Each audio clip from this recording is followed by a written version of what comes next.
Hello students, today we are going to see this topic, shape of liquid drops on a solid surface.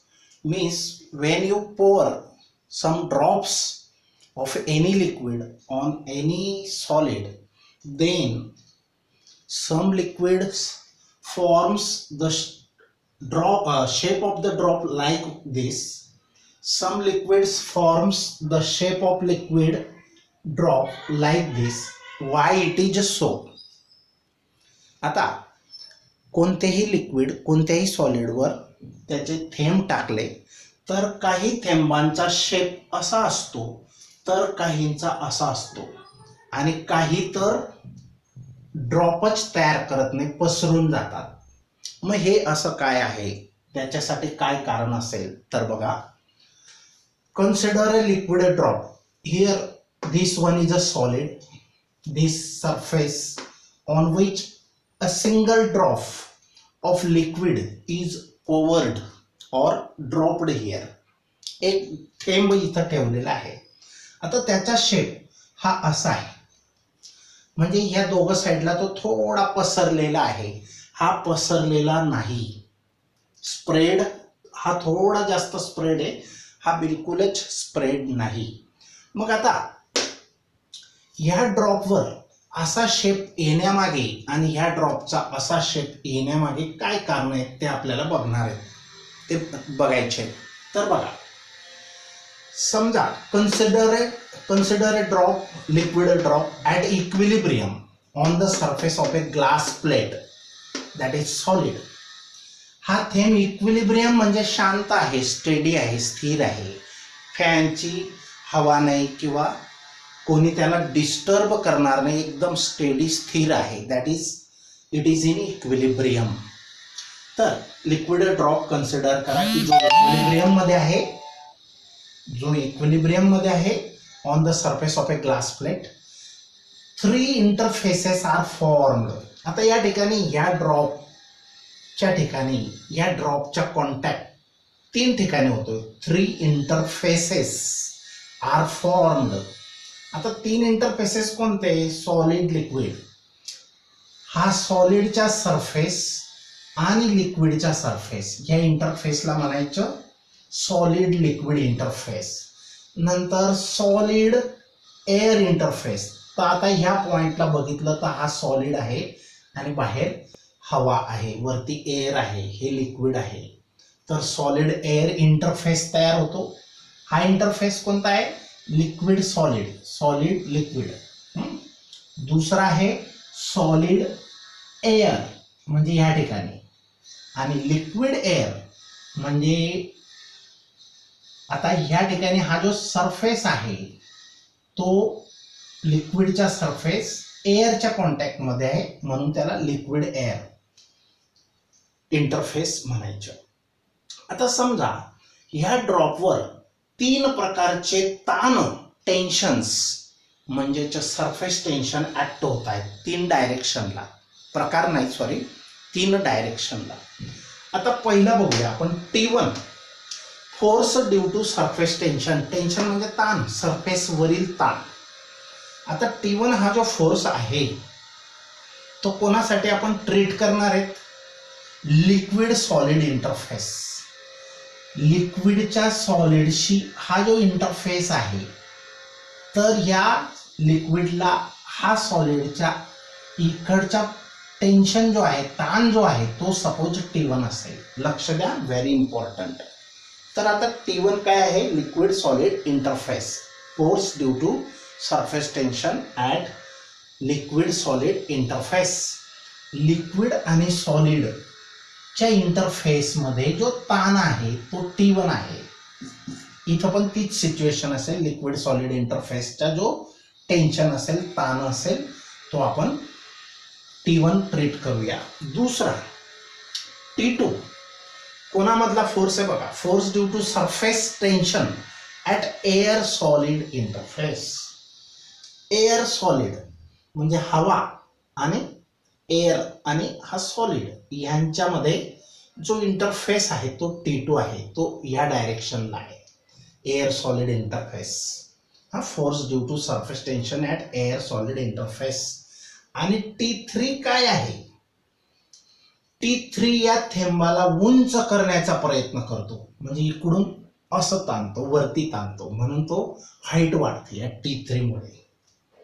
Force due to surface tension at air liquid interface. Liquid air इंटरफेसचा जो force आहे, म्हणजे आता या ठिकाणी या पॉइंटला आपण जर कन्सिडर केलं तर T1 फोर्स त्या पॉइंटला इकडे ओढतो, म्हणजे त्या ड्रॉपला गोल करण्याचा प्रयत्न करतो. हा T2 ह्या पॉइंटला इकडे ओढतो, म्हणजे ड्रॉपला पसरट करण्याचा प्रयत्न करतो. लक्ष द्या मी काय सांगतो. T1, T2 आणि T3 हे तीन टेन्शनचं काय कसं काम चालतं बघा. ह्या ड्रॉपवर हा T1 कोणामधला आहे? Solid liquid. तो काय करेल? ह्या पॉइंटला इकडे ओढण्याचा प्रयत्न करेल, म्हणजे ते जास्त राऊंड ठेवण्याचा प्रयत्न करेल T1. T2 काय करेल? ह्या पॉइंटला तिकडे ओढण्याचा प्रयत्न करेल, म्हणजे त्या थेंबाला त्या ड्रॉपला पसरट करण्याचा प्रयत्न करेल. आणि T3 ह्या पॉइंटला इकडे ओढण्याचा, वरती ओढण्याचा प्रयत्न करेल, म्हणजे वरती ओढलं तर त्याची हाईट वाढेल त्या ड्रॉपची. हे तिघं जे टेन्शन्स आहेत लक्षात ठेवा. T1 कोणामधला आहे? सॉलिड लिक्विड इंटरफेस मधलं फोर्स आहे, force of surface tension at liquid solid interface. T2 is the force of due to surface tension at air solid interface, and T3 is the force due to surface tension at air liquid interface, and theta is the angle of contact between solid liquid. आता या ठिकाणी ही tangent draw केलेली आहे, आणि this T3 is the tangent drawn to the free surface of the liquid. So this angle is called as angle of contact, म्हणून त्याला angle of contact म्हणता येईल. तसं इथं अँगल ऑफ कॉन्टॅक्ट हा असेल फ्री सरफेसला, हे T3 आहे. आता T3 हा जो वेक्टर आहे can be resolved into two components. T3 चे दोन कंपोनेंट्स बनतील. कोणते कोणते? T3 can be resolved into two components. T3 cos theta along horizontal, हा T3 cos थीटा इथून इथपर्यंत, आणि T3 sin थीटा हा व्हर्टिकल आहे. T3 sin theta is the vertical. आता समजलं काय एवढी फिगर? T1 काय काम करतो? ह्या पॉइंटला इकडे ओढण्याचं काम करतो. T2 काय करतो? त्या पॉइंटला इकडे ओढण्याचं काम करतो. T3 काय करतो? त्या पॉइंटला वरती ओढण्याचं काम करतो. आणि ह्या तिघांचा रिझल्ट जो पण बनेल तसा शेप त्या लिक्विड ड्रॉपला तयार होतो. हे तिघ surface tension, forces due to surface tension act होऊन ते डिसाइड करतात या लिक्विड ड्रॉपचा जो शेप आहे. हे तिघ फोर्सेस डिसाइड करतात. आता ते कसे डिसाइड करतात आपण बघणार आहे. हा समजलं मग? T1, T2, T3, आणि T3 चे दोन कंपोनेंट्स, एक हॉरिझॉन्टल T3 cos थीटा आणि व्हर्टिकल आहे T3 sin थीटा. T3 चे दोन कंपोनेंट, एक व्हर्टिकल आणि दुसरा हॉरिझॉन्टल. हॉरिझॉन्टल एवढा आहे आणि व्हर्टिकल थोडा मोठा आहे, तर T3 sin theta and T3 cos theta. T3 cos theta is along horizontal and T3 sin theta is vertical. आता the drop is in equilibrium. Drop हा शांत आहे, स्टेडी आहे. Therefore the horizontal components must balance each other. हे दोघही horizontal component, हे तिघ T2, T1, T3 cos theta हे एकमेकांना काय करत असतील? बॅलन्स करत असतील. कारण थेंब हा शांत आहे, तो हलत नाहीये, मुव्हिंग नाहीये, फ्लो होत नाहीये, तो इक्विलिब्रियम मध्ये आहे. म्हणजे हे तिघ जे फोर्सेस आहेत तर ते एकमेकांना बॅलन्स करतात. आता कसं बॅलन्स करतात? या दोघांची डायरेक्शन बघा. T3 cos theta and T1 या दोघांची डायरेक्शन कोणत्या इकडे आहे आणि T2 ची तिकडे आहे. म्हणजे हा एकटा T2 ह्या दोघांना बॅलन्स करतो. म्हणजे ह्यांची सम कोणाची? T1 + T3 cos theta. समजलं? या दोघं वेक्टर्सची सम हा असेल, म्हणजे बॅलन्स करतोय तो, म्हणजे T3 cos theta plus T1 is the T2.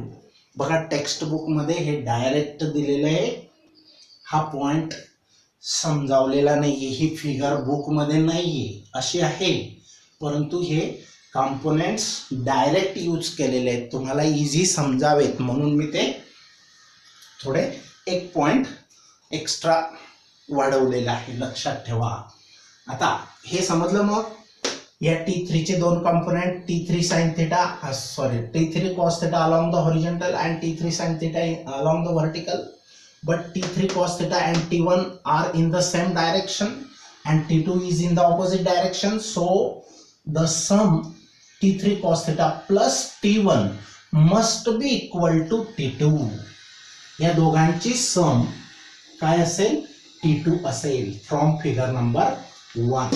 बघा आता ह्या T1 ला इकडे ट्रान्सफर केला, T2 मायनस T1 राईट साइडला, मग T3 cos theta is equal to T2 minus T1. Okay, मग ह्या T3 ला पण डिवाइड पाठवला इकडे या साइडला, तर T2 minus T1 upon T3, मग लेफ्ट साइडला काय रिमेनिंग राहील, cos theta. And this formula is very important now. Cos theta is equal to T2 minus T1 upon T3. आता बघा चार केसेस, आपण चार शक्यता पाहणार आहेत. तर काय काय पॉसिबल होऊ शकतं बघा. T2 ग्रेटर दॅन T1 पहिली शक्यता आपण बघूया. जर T2 हा T1 पेक्षा ग्रेटर असेल, कारण T2 हा कोणाच्या इक्वल आहे, या दोघांच्या सम एवढा आहे T2 हा. मग आपण फक्त कशाचा विचार करतोय की T2 हा T1 पेक्षा ग्रेटर असेल, आणि असेलच तो. तर if T2 is greater than T1, जर T2 ग्रेटर असेल तर ही सबट्रॅक्शन, ही वजाबाकी पॉझिटिव्ह येईल की निगेटिव्ह येईल, पॉझिटिव्ह येईल. मोठ्या नंबर मधून छोटा नंबर मायनस केला तर काय येईल, पॉझिटिव्ह येणार. मग T2 is greater than T1 म्हणजे हा मोठा हा छोटा असेल, आणि दुसरी गोष्ट T2 मायनस T1 हा न्यूमरेटर डिनॉमिनेटर पेक्षा मात्र लहान असेल. मग हा सबट्रॅक्शनचे जे आन्सर येणार ते लहान आणि T3 मोठा. मग टोटल आन्सर लहान नंबरला मोठ्या नंबरने डिवाइड केलं तर त्याचा आन्सर काय येणार, पॉइंट मध्ये, म्हणजे एकापेक्षा लहान येणार. मग T3 पेक्षा हा वरच्या न्यूमरेटर या डिनॉमिनेटर पेक्षा न्यूमरेटर लहान असेल. आणि T2 minus T1 is greater than T1 म्हणजे हा पॉझिटिव्ह असेल, पॉझिटिव्ह येणार पण स्मॉलर दॅन 1 येणार, याची व्हॅल्यू टोटल, ही कंडिशन सांगते. आणि cos थिटा काय येणार, मग पॉझिटिव्ह येणार. Hence theta is acute. जर cos थिटा पॉझिटिव्ह आला तर थिटा हा ॲक्यूट म्हणजे 90 अंशापेक्षा लहान त्याची व्हॅल्यू असेल, ॲक्यूट. आणि shape of the meniscus is concave. आता बघा एका विद्यार्थिनीने मला मिनिस्कसचा अर्थ विचारला होता. तर मिनिस्कस म्हणजे काय, बघा मी क्लिअरली बोलत असतो आणि रिवाइज पण करत असतो, तरी तुम्ही क्लिपला परत एकदा रिवाइज करायची. तर एखाद्या टेस्ट ट्यूब मध्ये आपण लिक्विड जेव्हा भरतो, वेगवेगळे लिक्विड्स, तर कधी कोणते लिक्विड असा प्लेन सरफेस फॉर्म करतात, कोणी असा कॉन्केव्ह सरफेस फॉर्म करतात, काही लिक्विड असा कॉन्व्हेक्स सरफेस फॉर्म करतात. तर या सरफेसलाच मिनिस्कस असं म्हणतात. तर आता मिनिस्कस म्हणजे काय समजलं. मग आता मिनिस्कस कसा असेल, ह्या केससाठी कॉन्केव्ह असेल, लक्षात ठेवा. काय आहे case number first, if T2 is greater than T1, so T2 minus T1 is less than T3, then cos theta is positive. cos theta ची व्हॅल्यू कशी येणार, पॉझिटिव्ह येणार. आणि जर cos theta पॉझिटिव्ह आला तर थिटा हा लेस दॅन 90 येणार, more than 0 but less than 90 येणार, मीन्स ॲक्यूट येणार. आणि असं लिक्विड कोणत्या पण ग्लास सारख्या, आपण ग्लास घेतलाय तर ग्लास सारख्या सॉलिड मध्ये जर ते ओतलं तर त्याचा सरफेस हा कसा असेल, कॉन्केव्ह असेल, कॉन्केव्ह मेनिस्कस असेल. दुसरी केस, आता याच्या ऑपोजिट घेऊ आपण. T2 is less than T1. T2 लहान T1 पेक्षा. आता लहान मधून मोठं मायनस केलं तर आन्सर काय येणार मायनस, आणि मायनस अपॉन हा T3 प्लस जरी असेल तरी टोटल आन्सर मायनस येणार. म्हणजे कॉस थिटाची व्हॅल्यू काय असेल निगेटिव्ह असेल. समजलं बघा. T2 लेस दॅन T1. हा लहान हा मोठा. लहान मधून मोठा सबट्रॅक्ट करा, आन्सर काय येईल मायनस येईल. Minus upon T3 means anything मायनसच येईल. आणि जर कॉस थिटा मायनस आहे, कॉस थिटा इज निगेटिव्ह. समजली case. T2 is less than T1 आणि T2 minus T1 is also less than T3 आणि हे सबट्रॅक्शन T3 पेक्षा लहान असेल. फक्त निगेटिव्ह येणार ही value. Hence theta lies between. थिटाची व्हॅल्यू निगेटिव्ह नंबर साठी काय असते मग 90 more than 90 and between 180. More than 90 but less than 180. So theta lies between 90 and 180 degrees. And angle theta is obtuse. म्हणजे थिटा कसा असेल मग more than 90 but less than 180. Obtuse म्हणजे विशाल कोन असेल. ॲक्यूट म्हणजे लघु कोन असेल. आणि त्यावेळेला असं लिक्विड जर टाकलं की ज्याच्यासाठी ही केस असेल तर shape of the meniscus is convex. Shape of the meniscus कसा येणार आहे कॉन्व्हेक्स येणार आहे. बरं आता दुसरी केस, तिसरी केस बघूया. Third case number. जर numerator is equal to denominator. Numerator means T2 minus T1 is the numerator. This case is equal to denominator T3. मग न्यूमरेटर आणि डिनोमिनेटर सेम म्हणजे तोच नंबर असेल दोघही. हा नंबर इक्वल टू तो नंबर तर ते कॅन्सल होतील आणि आन्सर 1 येईल. मग कॉस थिटाची व्हॅल्यू 1 आली. आणि मग कॉस थिटा जर 1 असेल तर थिटा किती असेल 0 असेल. Nearly tending to trying to become a 0 degree. म्हणजे थिटा हा अँगल ऑफ कॉन्टॅक्ट हा 0 असतो. आपण मागे केस पाहिली आहे थिटा केव्हा 0 असतो. आता फोर्थ नंबर, केस नंबर 4 बघा. आता जर T2 मायनस T1 ग्रेटर असेल, numerator is greater than denominator, मग आन्सर काय येणार 5/3. आन्सर मोर दॅन 1 येणार. 1 पॉइंट समथिंग. जर हा स्मॉलर हा ग्रेटर असेल तर आन्सर 1 पेक्षा लेस म्हणजे 0 पॉइंट समथिंग. पण हा ग्रेटर, न्यूमरेटर ग्रेटर आणि डिनॉमिनेटर स्मॉलर असेल तर आन्सर मोर दॅन 1 येणार. आणि कॉस थिटाची व्हॅल्यू मग त्यावेळेला काय येणार, हा जर मोर दॅन 1 असेल 1 पॉइंट समथिंग तर cos theta is equal to more than 1 आली. कॉस थिटाची व्हॅल्यू काय येणार मोर दॅन 1 येणार. पण कॉस थिटाची व्हॅल्यू तर -1 0 +1 या तिघांच्या मध्येच असते. ती 1 पेक्षा ग्रेटर कधीच नसते. कॉस थिटाची व्हॅल्यू 1 पेक्षा ग्रेटर विच इज इम्पॉसिबल. हे तर शक्य नाही. कॉस थिटाची व्हॅल्यू एकापेक्षा मोठी येणे शक्यच नाही. Hence liquid spread over the solid surface. आणि म्हणून असं लिक्विड त्या सॉलिडवर जर टाकलं या केससाठीचं तर ते स्प्रेड होऊन जातं, पसरून जातं. त्याचा थेंब तयार होतच नाही over the solid surface and drop will not be formed. Drop होणारच नाही, लवकर पसरून जातं. आता फॉर एक्झाम्पल कोणतं असेल बरं, आपण स्पिरिट जर आपल्या हातावर सांडलं तर थेंब तयार होत नाही. पाण्याचा तरी थेंब तयार होतो, पण स्पिरिट असेल, पेट्रोल असेल, याच्यासारखे जे थोडेसे एकदम पातळ जे लिक्विड्स असतील ते त्यांच्या ड्रॉप तयार होणे मुश्किल असते. म्हणजे ड्रॉप असा बाहेर हवेमध्ये तयार होतो, पण सॉलिडच्या सरफेसवर लाकडावर पाणी टाका तुम्ही, लगेच जिरून जाणार, पसरून जाणार. म्हणजे drop will not be formed त्या केससाठी. मग प्रत्येक सॉलिड लिक्विडसाठी ड्रॉप फॉर्मेशनच्या ह्या 4 कंडिशन्स आहेत. Very important question it is. आता समजलं, मग एवढं समजलं असेल. अजून काय समजलं नसेल तर तुम्ही मला टाईप करून क्वेश्चन माझ्या नंबरवर पाठवा. I will answer it. Question बघा, हा एक्स्ट्रा क्वेश्चन आहे तुमच्यासाठी. How does a water proofing agent work. आता वॉटर प्रूफिंग म्हणजे काय. वॉटरप्रूफ हा शब्द ऐकलाय का. जेव्हा घराचं बांधकाम होतं सिमेंटचं, भिंती किंवा सिमेंटचा जो स्लॅब टाकला जातो त्या स्लॅबमध्ये एक फिक्सिट म्हणून किंवा अजून वेगवेगळे आहेत. फिक्सिट एवढं डबं येतं, 1 लिटर, अर्धा लिटर, 5 लिटर, जसं घेतलं तसं जेवढं रिक्वायरमेंट असेल तेवढ्या. तर त्याला वॉटरप्रूफिंग एजंट म्हणतात. तर वॉटरप्रूफिंग एजंट काम कसं करतो तर बघा, तो काय करतो. Waterproofing agent increases the surface tension. तुम्ही पाण्यामध्ये टाकणार किंवा पाण्यामध्येच बांधकाम पाण्यामध्येच करतात, तर वॉटरप्रूफिंग एजंट काय करतो, त्या पाण्याचं सरफेस टेन्शन वाढवतो. सरफेस टेन्शन वाढणे म्हणजे थेंबचा आकार मोठा होणे, जास्तीत जास्त फोर्स थेंब म्हणजे बघा सरफेस टेन्शन जास्त असतं, वाढवतो. And hence angle of contact, आणि अँगल ऑफ कॉन्टॅक्ट पण वाढतो तो.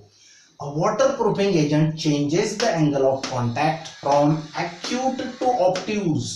म्हणजे एजंट टाकण्या अगोदर जे पाणी वापरतायत तुम्ही त्याच्या अँगल ऑफ कॉन्टॅक्ट हा ॲक्यूट होता, पण वॉटरप्रूफिंग मटेरियल टाकल्यानंतर त्याचा अँगल हा ऑब्ट्यूज बनतो. ऑब्ट्यूज बनला म्हणजे तो थेंब जास्त गोलाकार बनतो, पसरण्याची शक्यता कमी असते.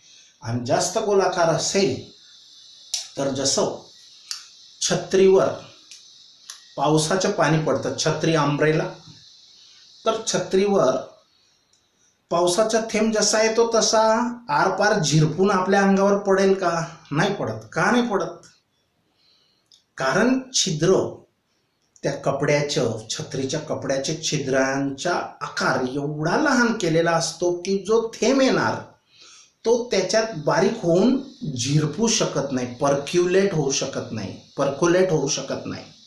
तो अख्खाच्या अख्खा छर्र्यासारखा गोल पडला तसाच निथळून जातो किंवा ओसंडून खाली पडून जातो आणि मध्ये कोरडं राहतं छत्रीमध्ये. लक्षात ठेवा.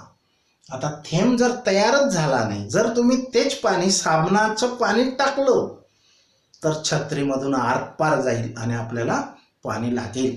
लक्षात ठेवा. का बरं? सरफेस टेन्शन कमी होतं साबणाच्या पाण्याचं साध्या पाण्यापेक्षा.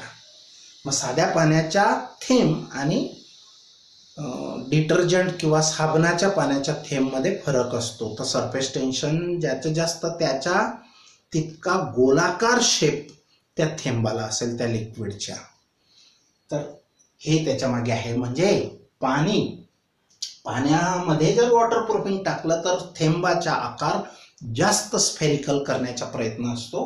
म्हणजे अँगल ऑफ कॉन्टॅक्ट जर जास्त स्फेरिकल पसरट असेल तर अँगल ऑफ कॉन्टॅक्ट ॲक्यूट येतो, आणि जास्त गोल असेल तर तितका अँगल ऑफ कॉन्टॅक्ट हा इन्क्रीज होतो. बघा, हा मर्क्युरी आहे, हे केरोसिन आहे, आणि ग्लासवर ते ड्रॉप्स पुटअप केलेले आहेत. समजली मग ही केस. ॲज अ रिझल्ट आणि परिणाम स्वरूप काय होतं, on the surface of the material to be waterproofed. मग ज्या मटेरियलच्या सरफेसला तुम्हाला वॉटरप्रूफ करायचे, टू बी वॉटरप्रूफड, वॉटरप्रूफ करावयाचे आहे, the water forms drops instead of spreading. Water जे पावसाचं पाणी येईल छतामध्ये ते पसरण्याऐवजी काय करतं, गोल गोल ड्रॉप तयार करतं. कारण त्या छतामध्ये आपण वॉटरप्रूफिंग मटेरियल टाकलेलं असतं. तर ते वॉटरप्रूफिंग मटेरियल येणाऱ्या पावसाच्या पाण्यांना जास्त गोलाकार स्फेरिकल बनवतं. तर स्फेरिकल जितकं जास्त स्फेरिकल असेल तितका जास्त अँगल ऑफ कॉन्टॅक्ट वाढतो आणि ते छिद्रामधून जाऊ शकत नाही. बारीक पोअर्स छिद्र असतील स्लॅबला तरी ते खाली न येता ते वाहून जाईल, परंतु खाली झिरपणार नाही. तर as a result on the surface of the material to be waterproof the water forms drops instead of spreading. म्हणजे स्प्रेडिंग न होता, इन्स्टेड म्हणजे च्या ऐवजी, इन्स्टेड ऑफ फ्रेज आहे, इन्स्टेड ऑफ स्प्रेडिंग म्हणजे पसरण्याऐवजी the water does not wet the surface of the material. त्या मटेरियलच्या सरफेसला म्हणजे सिमेंटला ते वॉटर ओलं करत नाही. म्हणजे जर जोरात पाऊस जरी आला परंतु त्या स्लॅबला उतार स्लोप असेल आणि पटापट ते पाणी वाहून जात असेल, तर जसं एखाद्या लीफ म्हणजे पान असेल, झाडाचं मोठं पान असेल पिंपळाचं, आणि त्याच्यावर थेंब टाकला तर तो कसा गरंगडून जातो, निथळून जातो, परंतु तो पान ओलं सुद्धा होत नाही. तशा प्रकारची ॲक्शन इथं होते. म्हणजे पानांवर, झाडाच्या पानांवर जे मोत्यासारखे ड्यूज असतात, बारीक दवबिंदू असतात, तर ते जास्तीत जास्त गोलाकार आकार फॉर्म करतात, कारण तो सॉलिड वेगळा आहे. पान हे सॉलिड आहे, परंतु त्याचं पेअरशी म्हणजे लिक्विडशी जो कॉन्टॅक्ट असतो, तर तो अँगल ऑफ कॉन्टॅक्ट चेंज होतो तिथं, ते पान ओलं होत नाही. ओके, आता हे समजलं असेल, नाही समजलं तर प्रश्न विचारू शकतात. Now will stop for the next topic.